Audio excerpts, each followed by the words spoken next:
వెంటనే ఇంట్లో అప్పడాలు పెట్టడం, చొండిగలు పెట్టడం ఇవన్నీ కామన్ కదా. అట్లనే ఈసారి మేము అప్పడాలు పెడతా ఉండే అనమాట.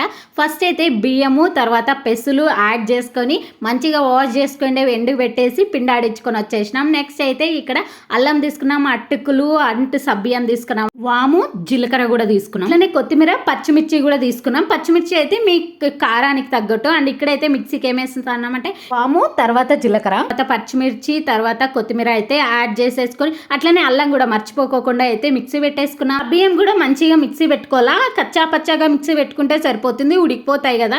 అండ్ ఇవన్నీ ప్రిపేర్ చేసుకునేటప్పుడే మనం వాటర్ కూడా పెట్టుకోవాలన్నమాట. మంచిగా హీట్ అయిన తర్వాత ఫస్ట్ సబ్బియ్యం అయితే యాడ్ చేసేసుకున్నాం. తర్వాత మంచిగా కడుక్కోండి అట్టుకులు కూడా యాడ్ చేసేసుకుంటున్నాం అనమాట.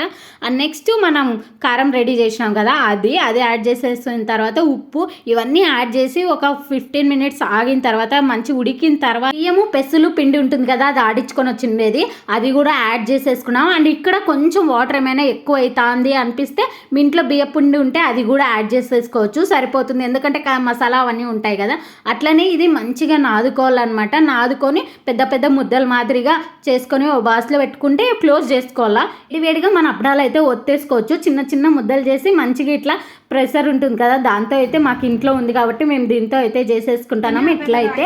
అండ్ నెక్స్ట్ ఇంట్లోనే చేసుకోవచ్చు, బయట ఎండకి ఏం అవసరం లేదు, మన ఫ్యాన్ కిందే ఆరిపోతాయి అనమాట. ఏదైనా ఒక మంచి పెద్ద క్లాత్ వేసేసుకొని ఇట్లయితే ఒత్తుకుంటేస్తే నెక్స్ట్ సైడ్ కూడా 1 hourలో తిప్పేయాలన్నమాట. ఇట్లయితే అయిపోతాయి. నెక్స్ట్ డే మంచిగా 1 hour ఎండలో వేస్తే